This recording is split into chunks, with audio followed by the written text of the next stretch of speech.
This Family Life News podcast is made possible by the support of listeners like you. It's the Noon Report from Family Life, bringing a Christian worldview to what's happening in New York, Pennsylvania, across the country, and around the world. Weather with Kevin Williams, and faith-focused feature stories with the Family Life News team. Now, here's what's happening. Good afternoon. Thanks for checking in. Hurry up and wait. That seems to be the motto at the airports these days. Still no deal to pay those TSA workers, and that means those long lines at some of the nation's busiest airports are getting even longer.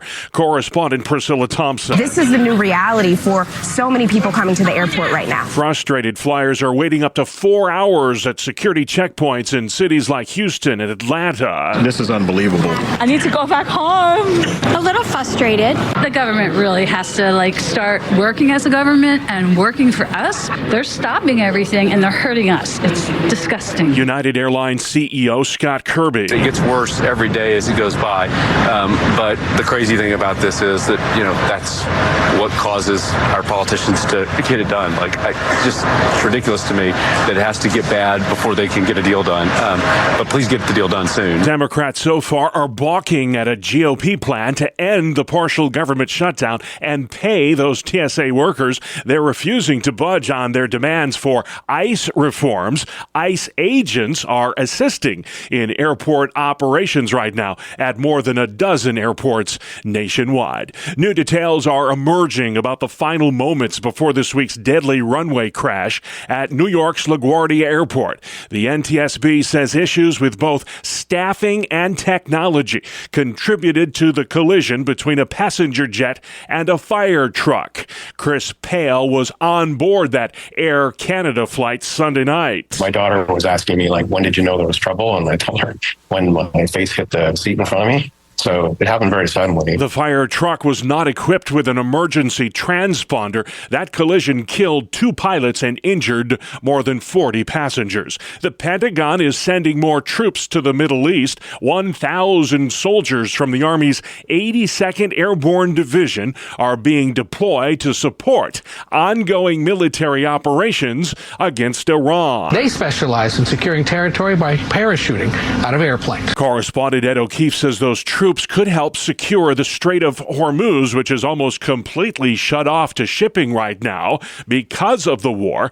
Gas prices have shot up more than $1 a gallon since Operation Epic Fury began. As the war grinds on, there's growing talk of diplomacy across the Middle East. For more on that, here's Trey Yingst at Fox News. We understand that Egypt, Pakistan, and Turkey are reportedly taking the lead in mediating as Gulf countries continue to come under Iranian attack. Iran, on average, is firing about 10 missiles a day at Israel, concentrating its efforts on major population centers. There's been a landmark decision in New Mexico against one of the key players in social media. CBS's Jolene Kent explains. The jury found that Meta, the parent company of Facebook, Instagram, and WhatsApp, knowingly harmed kids' mental health, and the company concealed what it knew about what was happening when it comes to child exploitation on its social media platforms. Meta has been ordered to pay $375 million in civil damages. It says it will appeal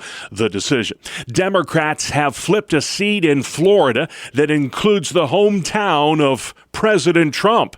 Here's reporter Krista Mayo. Emily Gregg with a big win over Republican John Maples in a special election in Florida's House District 87 Tuesday. It's a Palm Beach seat that includes Mar-a-Lago and one President Trump carried by 10 points in 2024. The Democratic National Committee issuing a statement saying it's an earth-shattering victory for Florida Democrats and a humiliating defeat for Donald Trump. The Democratic win, more about bragging rights, however, since that contest will not change the balance of power in the Florida state legislature, where Republicans have held the majority for a quarter century. King Charles III makes his first state visit to the U.S. of A. next month. Multiple reports say the monarch will travel to Washington, D.C. as part of a 3-day trip. On April the 27th, he is set to become the first British royal in more than 30 years to address a joint meeting of Congress. How about that? Mark Mayfield reporting NASA is planning to build a $20 billion base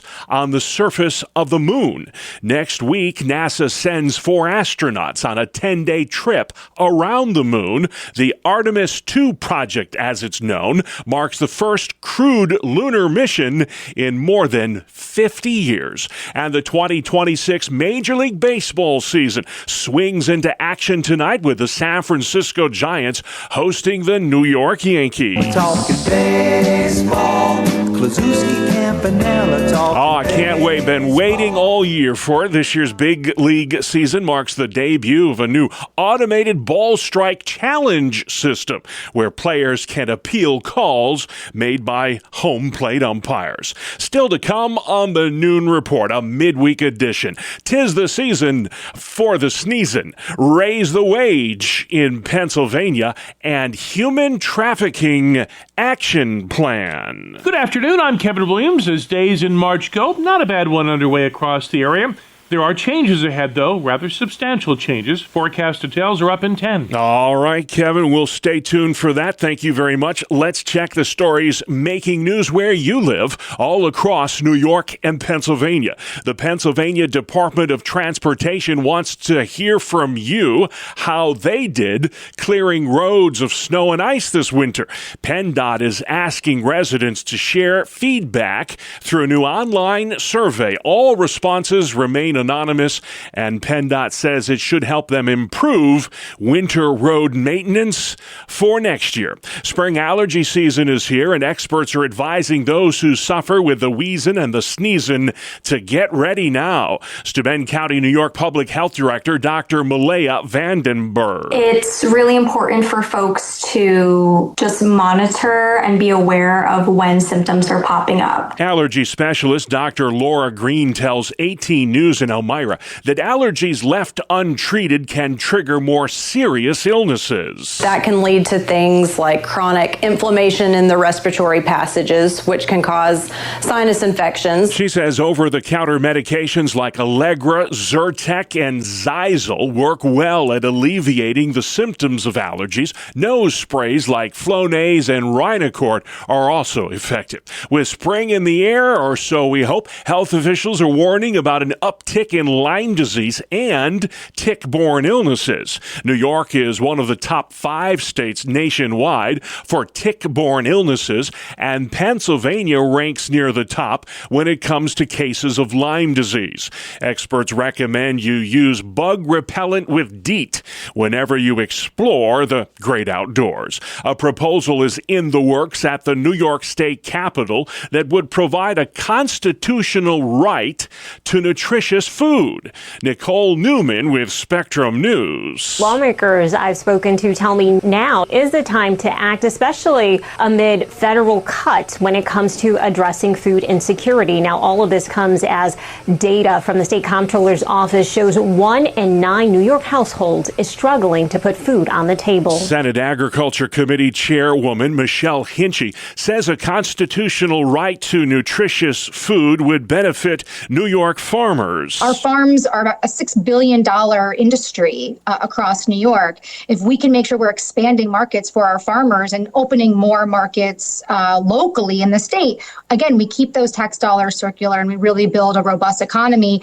that puts our small family businesses first while also putting the needs of New Yorkers first. Approving a constitutional amendment, by the way, is not easy. It requires approval by 2 consecutive state legislatures, followed by a majority vote in a statewide referendum. It's a process that takes a couple of years. The Pennsylvania House has passed a bill to raise the minimum wage from $7.25 an hour to $11 an hour starting January 1st, 2027.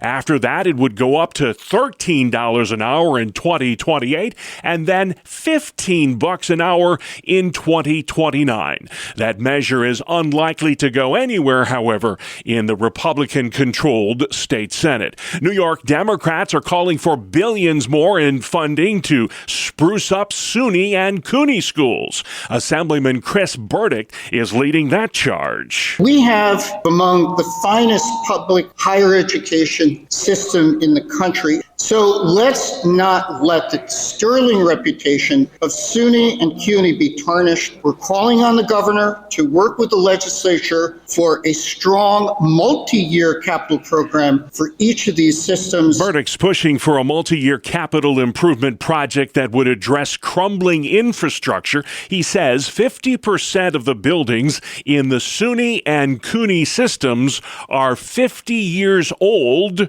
or older. Pennsylvania ranks as one of the worst states in the country when it comes to human trafficking. Now, a new bipartisan caucus is looking for ways to squash that crime. Ladies and gentlemen, slavery still exists in America. It's in our communities. It's in our neighborhoods. That's Republican State Senator Chris Dush. He chairs the newly formed Anti-Human Trafficking Caucus, a first-of-its-kind legislative body anywhere in America. Dush says this crime is a $150 billion a year industry. That has opened the door for organized crime and individuals with perverted desires to quietly build networks that have caused this scourge to become pervasive. Dush wants to increase penalties for those who engage in human trafficking. He's also pushing for legislation to educate schools and hospitals on how to spot victims of human trafficking. A former prison guard is on trial for murder in central New York. Prosecutors say Jonah Levy killed an inmate at the Marcy Correctional Facility in March of last year. Levy's now facing 25 to life if convicted. Onondaga County District Attorney William Fitzpatrick is serving as the special prosecutor in this case. A person of Mr. Levy's size taking his boot and stomping it on another human being's head might very well be trying to cause serious physical injury to that person. Levy's attorney argues the ex-prison guard was acting out of self-defense. This trial's expected to last a couple of weeks. 9 other corrections officers are facing charges in connection to the beating death. A criminal case involving the mishandling of pet cremations out of western Pennsylvania is now prompting action at the state capitol in Harrisburg. More on that from Family Life's Brian Query. Pennsylvania lawmakers have unanimously approved new legislation aimed at protecting pet owners following allegations against a Western Pennsylvania funeral director accused of deceptive cremation practices. Investigators say that the funeral director took money for pet cremations, but instead disposed of animals in landfills and, in some cases, returned the wrong ashes to grieving families. He now faces multiple felony charges with a trial scheduled for June. The proposed law, known as the Companion Animal Cremation Consumer Protection Act, would require clear documentation, proper handling standards, and certification of returned remains. Supporters say the measure closes a major gap in state law and ensures families can trust their pets are treated with dignity. Brian Query, Family Life News. Thank you very much, Brian. Let's pause, talk sports. It's the 2-minute drill on the Family Life Noon Report.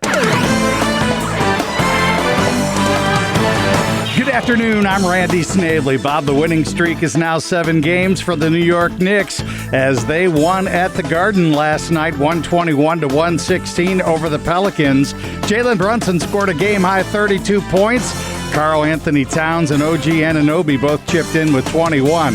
The Knicks are now just a whisker shy of taking over second place in the Eastern Conference. The Celtics are 47-24. New York is 48-25. Only 3 other games were on the docket in the NBA. The Hornets blew out the Kings 134-90.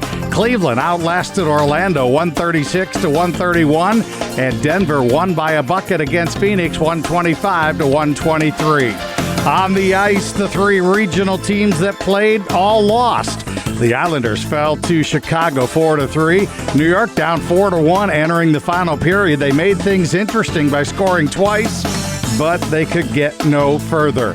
The Flyers lost to Columbus 3-2, and the Penguins got blown out by the Avalanche 6-2. The NHL leading Avs also have the league's leading scorer, and Nathan MacKinnon drove home his 46th goal of the year in their victory. Other teams skating to wins: the Maple Leafs, Canadiens, Senators, Panthers, Lightning, Blues, Predators, Devils, Jets, Flames, Oilers, and Ducks. The boys of summer are back. Major League Baseball opens its regular season in San Francisco as the Yankees go west to take on the Giants. Max Fried will toe the rubber for New York. Logan Webb gets the starting nod for San Francisco. New this season, the automated ball strike challenge, where players can appeal pitch calls made by the home plate umpire. Each team gets 2 challenges per game. And now I'm going to appeal right out of here. I'm sorry. That is a look at sports. Don't be sorry, Randy. That was funny. Good job. Then still to come on the Noon Report. More troops to the Middle East. Invisible abortions. It's the focus of today's Inside Out feature. And gridlock continues at the nation's airports. Welcome to Breakpoint, a daily look at an ever-changing culture through the lens of unchanging truth. For the Colson Center, I'm John Stonestreet. According to an article in Religion Unplugged, some Roman Catholic officials are considering the Augsburg Confession as a basis for Christian unity. For those not up on church history, this was written in 1530 by Philip Melanchthon as a joint statement for Protestant leaders in Germany. The confession was rejected by Emperor Charles V and the Vatican hierarchy, but it remains the fundamental doctrinal statement for Lutherans around the world. It also has served as a template for other Protestant confessions over the last 5 centuries. In other words, the Vatican praising Augsburg is kind of like Pepsi telling customers to go try a Coke. A Jesuit scholar quoted in the article even said this, quote, "Acknowledging the Reformation's contributions and recognizing the Augsburg Confession as a paradigm for Christian unity would further the cause of mission and a unified Christian witness to a broken world that needs to hear the gospel," end quote. Well, whether that statement and this move by the Vatican becomes more than just complimentary, ecumenism certainly has a complicated history. While most Christians would certainly recognize the need for greater unity in the church, the devil is always in the details. Bridge building should never devolve into moral compromise, certainly never to a denial of the gospel. A commitment to faithfulness can also, on the other hand, become corrupted by tribalism. When Christians reduce Christianity to only their own particular tradition, then preference is made dogma, non-essentials are made essential. Secondary, non-salvationary issues are reimagined as conditions of salvation when they're not. In practice, Christianity can become less about the truth of the gospel or standing against heresy, and instead become simply a group or self-identity. It's even more dangerous and damaging when, in the name of unity, essential Christian doctrines are ignored. Chuck Colson called this mushy or easygoing ecumenism. This happened in mainline denominations in the 20th century, when the quest for a nebulous unity ended up in denial of the importance of truth entirely. It's also happened in pop evangelical circles more recently, when caring about truth and doctrine is slandered as not really loving people. Christians disagree. Those disagreements often matter, whether about the mechanics of salvation, the substance and administration of the Lord's Supper, or the style of worship and instruction. Not all disputes are essential to the faith as others are, but some are certainly worth dividing over.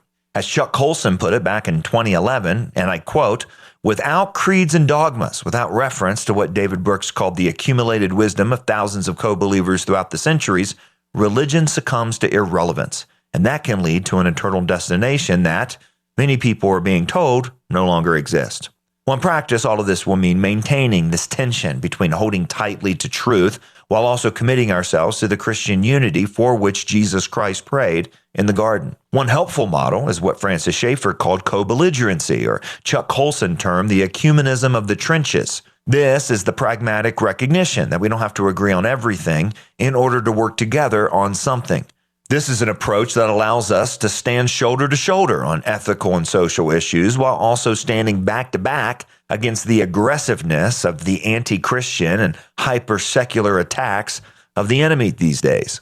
To do that kind of ecumenism well and without compromise, even as we continue to work together on causes about which we can agree, we have to keep arguing in love for one another and for the truth. An ecumenism that does not compromise will require both the confidence that truth is real and knowable, and also the humility that God is at work in all of his people, not just in us. For the Colson Center, I'm John Stonestreet with Breakpoint.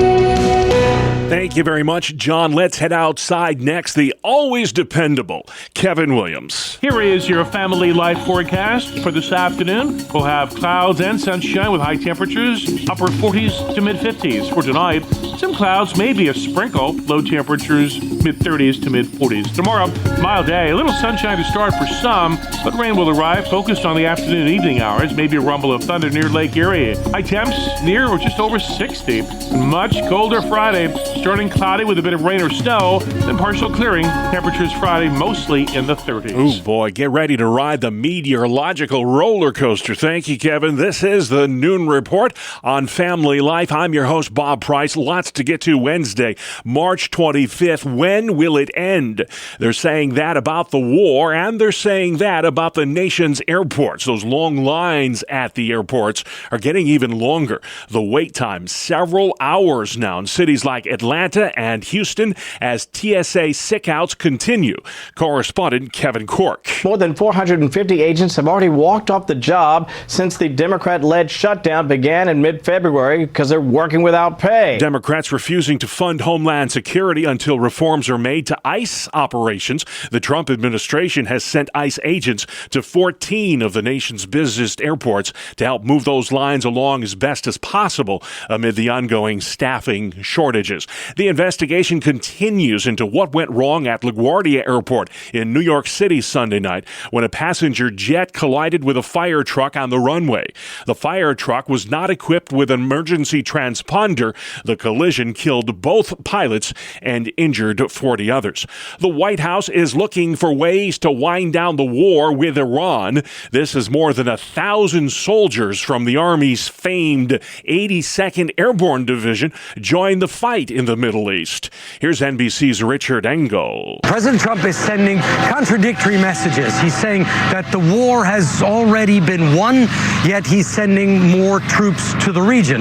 Yet a diplomatic off-ramp does appear to be taking shape. Pakistan, Egypt, and Turkey have all offered to help mediate truce talks with Tehran. President Trump has dispatched a 15-point peace plan to end the fighting. Iran says the United States is negotiating with itself, and there is no deal right now. Landmark verdict in New Mexico. A jury there has ruled against Meta, finding its platforms liable for endangering children and misleading users. The company's been ordered to pay nearly $400 million. They are planning an appeal. This ruling could be a watershed moment for the future of social media. The U.S. Supreme Court could decide soon a case out of Massachusetts that tests the limits of parental rights in public schools. At issue is whether a school in Massachusetts has the right to conceal the gender transition of an 11-year-old from her mom and dad. That is so dangerous for so many reasons and making her susceptible to a lot of exposure that she might not even be aware of at the age of 11. That's Chelsea Yeoman with Alliance Defending Freedom. School districts, they're adopting policies that say teachers and the principals and the school therapists, none of them are allowed to include the parents in these very important decisions. And what we're talking about is years of damage. Yeoman explains to Family Life News why she hopes the Supreme Court takes this case. We want parents back in the driver's seat to be able to trust that where they're sending their kids is going to be a safe environment, an appropriate environment, not a deceptive environment. We want to see parents and families affirmed in their religious belief and values in a system that might disagree with them. Earlier this month, the Supreme Court blocked a California policy that permitted schools to conceal students' gender transitions from their parents. A new poll shows a growing number of Americans are turning to artificial intelligence for health care advice. CBS News medical director Dr. Celine Gounder. About a third of adults nationally say they have turned to AI chatbots in the past year for health information. About as many as who get health information from social media. That's not fringe behavior anymore. It's mainstream. Not surprisingly, younger adults are more likely than older Americans to use AI for health care advice. And as mentioned earlier, the 2026 Major League Baseball season begins tonight with the New York Yankees traveling to San Francisco to take on the Giants. That game is going to be broadcast exclusively on Netflix. First pitch just past 8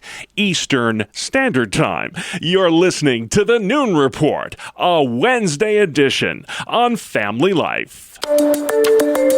I'm Martha Manikas Foster on Family Life's Inside Out, where we look at how God transforms his people from the inside out. My guest is journalist and author Sarah Eekhoff Zylstra, senior writer and Faith at Work editor for the Gospel Coalition. The springboard for our conversation today is her January 2026 Gospel Coalition article titled, How to Fight for Life When Abortions Are Invisible. Sarah, we've had the Supreme Court's Dobbs decision sending abortions back to the states, and we've had a host of new state laws, but they have not stopped the increase in abortions in the United States. What do you understand is going on? This is so interesting to me because we can look and tell that the number of abortions overall has gone up, but it doesn't mean that it was connected to Dobbs really at all, because it started going up 4 years before Dobbs. Starting in 2018, we started to see this decline in abortions, which had been going down pretty steadily since the 90s. Almost entirely straight down, began to pop back up for the first time in decades. So we think there's a couple different things that are happening here. One clue for us was to look worldwide. What's going on in all these different countries at the same time? And the thing that they have in common is the abortion pill. And you might remember it as RU486. Right? We called it the morning after pill. And this is a drug that blocks the body's natural production of progesterone. So if you are pregnant, it will block that. And then there's another pill, a second pill that you can take, and that contracts the uterus. Right? So first you're stopping and killing the baby, and then the second thing you are is expelling the baby. So by 2018, those pills had grown to account for around 40% of American abortions. And one place that I looked at said probably by 2030, it'll be almost 100% of abortions will be done with the pill. I was circling that in your article. That was a stunning statistic to me. Another thing that's coming alongside of this is during COVID, the FDA said it's okay to dispense these over the phone.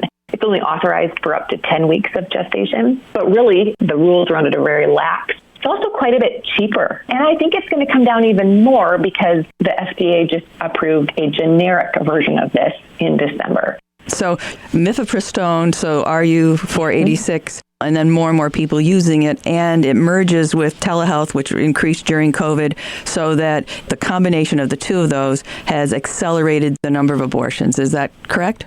That is correct. And you have a generation of kids who are just on their screens 7 hours a day, right? So you could just be in your house ordering these pills.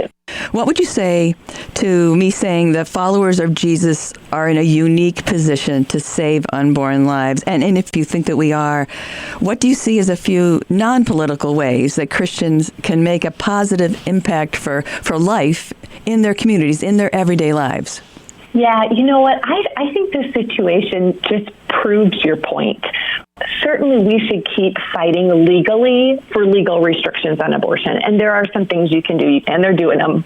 But this just proves as long as there is sin in the human heart, babies are not safe in the womb. The safest way to protect a child in the womb is to change hearts. And of course, only the gospel can do that. Only Jesus can change your heart. One thing that's so interesting, Martha, is that statistically, those who go to church regularly do not have different abortion statistics than those who don't. I was also stunned by that. Those people know that this is a baby made in the image of God, and yet the situations of their lives might be that they just feel that there's no way out, right? So they don't have a job, or they need to finish school, or they're getting pressure from their boyfriend, or like whatever the things are that feels like it's no way out. One thing that you can do is to be really clear when you talk about it from the pulpit. Now less than half of churchgoers, only 43% describe themselves as pro-life, which is down from 63% 2 years ago. Do you think that it's not being talked about as much in our churches because of the Dobbs decision? Do you think that some churches, or church leadership specifically, feel like, well, that's a done deal? I kind of do. Okay. Because that was such a clear rally point, right? Right. If we were emphasizing, and had been emphasizing all along, how uniquely created and valued by God each person is, then whatever happens politically wouldn't change the emphasis on how we talk about each individual and what kinds of things could be pressuring them. All of those things would be part of how we talked about life and also about abortion. Yes. I'm guessing your church's strategy shouldn't be changing depending on even on what laws are changing. Right. And that's just what the Lord calls you to. And it's a joy, right? It is a joy to value children, and it's a joy to serve other people, and it's a joy to adopt a baby or hold a baby in a church nursery. Those are things that are delights. These are gifts the Lord has given. All right, thank you very much, Martha. That's pro-life activist Sarah Ekoff Zylstra for this week's edition of Inside Out. You can listen to Martha's entire conversation at Apple Podcasts, Spotify, YouTube, and FamilyLife.org. Good afternoon. Here is your Family Life regional weather forecast. We're tracking a cold front that'll be arriving later tomorrow night. Ahead of it, it'll be fairly mild, but as that front nears, we'll catch some rain tomorrow. And behind it, much colder air returns Friday, heading on into the weekend. In forecast form for this afternoon, fairly pleasant, relatively mild. We'll have clouds and sunshine with high temperatures, upper 40s to mid-50s. For tonight, some clouds, maybe a sprinkle, low temperatures, mid-30s to mid-40s. Tomorrow, mild day, a little sunshine to start for some, but rain will arrive, focused on the afternoon and evening hours, maybe a rumble of thunder near Lake Erie. High temps near or just over 60. Much colder Friday, starting cloudy with a bit of rain or snow, then partial clearing. Temperatures Friday mostly in the 30s. All right, thank you, Kevin. Finally at noon, Easter's right around the corner, and that means it's time for Marshmallow Peeps. Bree Tennis fills us in. It's time to show the chicks some love, as they always take a backseat to chocolate. Marshmallow Peeps are an Easter tradition, but they don't even crack the top 10 in favorite candy for the Easter basket. And the company says this year they have 3 new flavors to go along with the standard 40, Pop-Tarts Frosted Strawberry, Sunny D, and Chili Lime Mango. Only 28 calories, but nearly 3 tablespoons of sugar per peep. I'm Bree Tennis. All right, Bree, I'll pass on the peeps. Thank you very much. And that's our world, the world we live in. Wednesday, March 25th. I'm Bob Price. Family Life News. You've been listening to the Noon Report, heard weekdays on Family Life. Thank you for listening. Thank you for listening to this Family Life News podcast. If you've been encouraged by what you've heard, please share it with others and click the subscribe button to automatically receive future episodes. Family Life is a listener-supported ministry. Podcasts like this are made possible by your financial partnership. Find out more at familylife.org.